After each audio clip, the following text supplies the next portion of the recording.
신당역 스토킹 살인 사건으로 지금 국민적 공분이 극에 달한 가운데 지금도 스토킹 범죄에 시달리고 있는 그런 사람들이 있습니다. 천혜연 평론가님. 예, 그런데 만약에 나를 스토킹하고 괴롭히는 사람이 내가 어떤 도움을 줬던 사람이라면 얼마나 더 기가 막힐까요? 지난 18일 오전 9시 30분쯤 경남 진주에서 한 남성이 변호사 사무실로 찾아갔는데 저거 지금 들고 있는 거 경유통입니다. 어머. 그리고 불 붙일 수 있는 라이터도 들고 찾아왔어요. 세상에. 그럼 이제 위협하려고 하는 대상이 누구일까요? 이 남성이 8년 전 살인 혐의로 재판의 당시 이 사람을 변호해줬던 국선 변호인입니다. 어머 세상에. 아마 이 사람에게 호감을 느끼고 계속 요구를 하다가 안 들어주니까 이런 행동을 했는데 어떤 협박을 했냐. 12시까지 사무실로 와라. 오지 않으면 사무실은 불에 탈 거다. 어머머 세상에. 마지막 경고다. 이렇게 사진과 같이 협박 메시지를 이 변호사에게 전송했다고 합니다. 세상에. 협박 메시지. 지금 저 내용만 봐도 지금 오싹하잖아요. 대체 무슨 이유였을까요? 경찰 얘기 좀 들어보시고 이어가 보도록 하겠습니다. 자신의 범죄에 대하여 국선 변호사를 했던 한 여자를 흠모하게 되었고 출소 후 여자분이 만나주지 않자 여성분의 사무실에 침입하여 불을 지르겠다고 협박을 하였습니다. 피해자 변호사입니다. 이 사람을 변호했던 변호인인데 극심한 고통에 지금 수없이 많은 시간을 시달렸을 것 같아요. 허주연 변호사님. 네, 한 달 동안 수차례 문자 보내고 편지 보내고 만나달라고 하고 정말 혼자 뭐 한 건지 모르겠습니다. 세상에. 얼마나 시달렸겠어요. 지금 이 남자가 3월에 출소를 했는데 8월에 재심 신청 문제 때문에 이 변호사를 다시 만났다는 거예요. 그 이후부터 계속 변호사한테 개인적으로 만나고 싶다면서 일방적으로 사무실을 찾아오거나 수십 차례 문자, 전화하고 스토킹 행위를 이어간 겁니다. 그 내용 보면요. 메시지 보면 지금 13일에 지금 나오는 화면은 연애 편지 같은 걸 보낸 거예요. 자기 혼자. 그리고 문자도 보내는데 지금 일방적으로 계속 보내고 있잖아요. 날 좀 도와주면 안 되냐. 만나고 싶다. 이대로 꼭 죽기를 바라냐. 또 장소 사진 보내면서 언제까지 저녁 몇 시까지 이 자리로 와라. 이렇게 얘기를 하고 올 때까지 기다리겠다. 그래서 안 오니까 계속 기다리겠다. 그래도 안 나가니까 밤 12시가 넘어가지고 1억이냐고 이렇게 문자를 보냈다는 거예요. 일방적으로 계속 이렇게 한 겁니다. 고백하는 편지까지 보내면서 모든 시간을 함께하고 싶고 곁에서 함께 해주길 바란다고 하는데 여기 보면요. 이게 다 당신 때문이라고 피해자한테 책임까지 전가하는 내용들이 있었어요. 그러다가 자기 뜻대로 되지 않으니까 이렇게 방화 협박까지 저지른 겁니다. 피해자가요. 저런 일방적인 스토킹으로 괴로운 것도 괴로운 거지만 얼마나 정말 밤에 잠을 못 이룰 정도 오싹하고 두려웠을 거 아니에요. 김수경 교수님. 그렇죠. 일방적으로 저렇게 언제 어디까지 나와달라, 좋아한다 이런 얘기를 하고 받아들여지지 않자 저렇게 방화까지 하려고 했던 이런 것이 얼마나 피해자의 입장에서는 고통스러웠겠습니까? 분명히 자기는 만날 생각이 없다라는 의사를 분명히 했음에도 불구하고 일방적으로 이렇게 구애를 한 것인데 사실 스토킹 범죄라는 것이 그 사람의 피해자의 정신을 완전히 피폐하게 만들거든요. 왜냐하면 불안과 공포가 계속해서 24시간 지배하게 만들기 때문에 성범죄나 스토킹 범죄 같은 경우에 많은 사람들이 잘못 아는 것이 좋아하는 마음을 감추기가 어려워서 이런 범죄가 일어난다고 생각하지만 그것보다는 오히려 상대방을 지배하고 가해하고자 하는 그런 목적에서 하는 범죄입니다. 그래서 이게 단순히 마음이 받아들여지지 않아서 그것 때문에 마음에 상처를 입어서 이런 범죄를 일으켰다고 이렇게 단순히 볼 문제는 아니거든요. 그러니까요. 굉장히 사회적으로 경각심을 많이 가져야 될 범죄라고 생각이 듭니다. 그런데요. 이번 사건 접하면서요. 더욱 놀라운 게 백성원 변호사님. 말과 글로만 협박한 게 아니라 앞서 CCTV 영상 보셨죠? 진짜로 기름을 들고 와요. 불을 붙이려고. 그러니까 스토킹을 넘어서서 또 다른 범죄를 시도하려고 하는 거죠. 이게 원래 스토킹을 하다가 본인의 뜻을 이루지 못하면 점점 범죄 강도가 세지는 경향이 좀 있는데요. 이 남성 같은 경우 본인의 뜻을 이루지 못하니까 경유통을 들고 가서 불을 붙이려고 했죠. 세상에. 저 자체만으로도 굉장히 중한 범죄입니다. 일단 저기에 실제로 불을 붙이지 않았다고 하더라도 일반 건조물 방화 예비죄에 해당할 수 있기 때문에 저기에다가 스토킹 방지 처벌하는 특례법 위반 혐의까지 인정이 돼서요. 굉장히 위험해 보이죠. 그치, 기름이 들어있는 게 보이잖아요, 지금. 네. 그래서 경찰도 일단 저 남성을 긴급 체포했고요. 영장까지 청구해서 영장이 발부가 됐습니다. 일단은 그것뿐만 아니라 이제 100m 이내 접근 금지하는 그 잠정 조치 2호와 온라인 접근도 금지하는 잠정 조치 3호 처분까지 내려졌고요.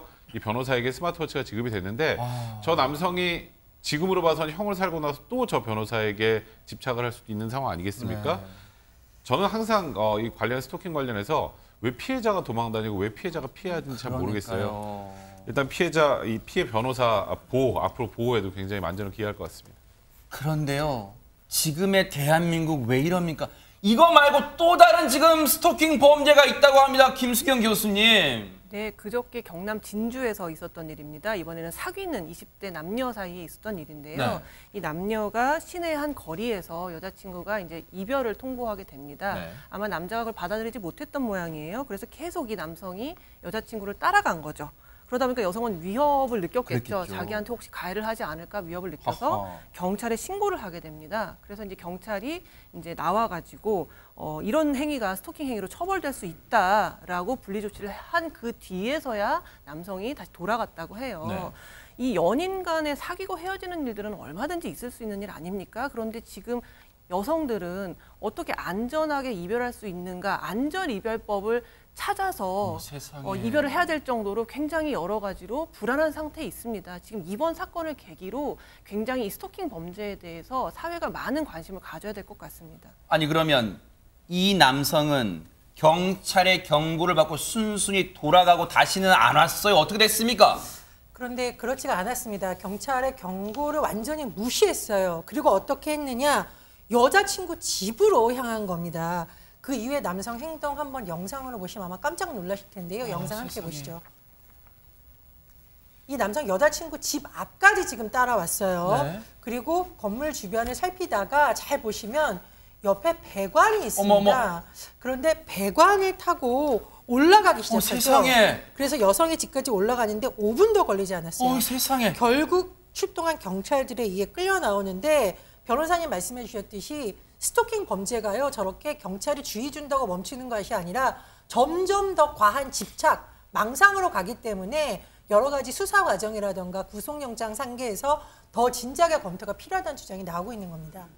당시의 상황이요 얼마나 긴박하고 정말로 아찔했는지 주변 사람들까지 다 알 정도였습니다. 목격자분 얘기 좀 들어보시고 이어가 보도록 하겠습니다. 또 12시 넘었는 거야. 감을 때 남자가 감지르고 나니까 여자 소리 어떻게 여자친구 집에 정말 기가 참 배관을 타고 올라가려고 했어요. 근데 고함 소리가 들렸다? 대체 왜 그랬을까요? 고함 소리는? 그 고함 소리가 이 피해자 여자친구가 이제 112에 신고를 하려고 한 거예요. 아하. 어디 신고를 해? 이러면서 그 전화기를 뺏으면서 폭력을 이루는 겁니다. 세상에. 그게 뭐냐면 이런 스토킹을 하는 사람들은 앞뒤 분간을 안 해요. 그러니까 배관도 타고 올라가고 일반인 저 같은 배관 타고 올라가겠습니까? 불가능한 일이거든요.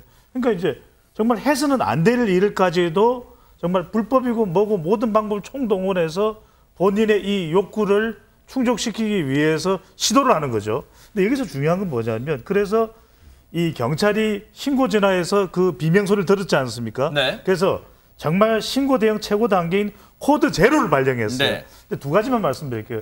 이 데이트 폭력뿐만 아니라 스토킹과 관련해서도 설문조사를 많이 합니다.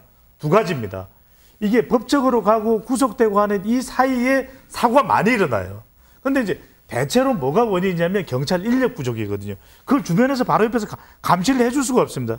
그러니까 이 뭔가 방법이 있어야 돼요. 네. 또 하나 스마트워치를 지급하는데 이 스마트워치가 제대로 작동이 안 되는 경우들이 많아요. 그리고 실제로 위치를 정확히 파악해야 되는데 이런 우리 GPS 시스템이 있을 거 아니겠어요? 이 스마트워치가 제대로 작동이 안 돼서 사고도 많이 납니다. 저는 어떻게 하면 법적인 조치까지 가기 전에의 이 감시 체제, 그 다음에 스마트워치를 제대로 작동하게 하는 방법, 이게 개선이 돼야 됩니다. 네. 그런데 지금 해당 남성은 이제 붙잡혔어요. 출동한 네. 경찰에. 그런데 지금 이 상황으로는 뭐 조만간 또 풀려날 수도 있잖아요. 저는 구속이 될 가능성이 높을 것 같은데요. 아하. 왜냐하면 일단 경찰이 분리 조치를 하고 나서 완전히 무시했죠. 경찰이 이제 스토킹으로 처벌될 수 있습니다. 그랬더니 아하. 네, 그리고 바로 배관 탄 거 아니에요. 네. 그러니까 배관을 타고 올라간 걸 일단 주거침입이고 또 폭행까지 행사를 했고요. 아까 경고 조치 이후에 점점점 범죄 행동 양상이 좀 더 격해지고 있는 그렇죠. 상황 아니겠습니까? 네. 그래서 일단 경찰은 스토킹 방지 처벌하는 특례법에 따라서 일단 제가 말씀드렸던 것처럼 물리적으로 분리, 그러니까 100m 이내 접근 금지하고, 그러니까 온라인이건 이제 모바일이건 연락을 하지 못하게 일단 235 처분을 내린 상황이고요. 구속영장 신청을 했습니다. 근데 이제 경찰이 신청을 했다고 아시겠지만 그냥 영장이 발부되는 것이 아니고 검찰이 또 청구를 해야 되고요. 네. 그 검찰이 청구한 영장을 법원이 발부하는지 이 사건은 좀 지켜봐야 할 것 같습니다. 결코 스토킹 범죄는 가볍게 볼 범죄가 아니에요. 그리고 요즘 분위기가 사회 분위기 다 바뀌었어요. 우리 속담이지만 10번 찍어 안 넘어가 이런 표현도 이제는 정말 조심해서 사용하는 분위기인데 스토킹 범죄 제도의 문제가 아니에요. 정말 우리 스스로 관심 갖고 이런 일 없도록 발본색은 되도록 정말로 지켜봐야겠습니다.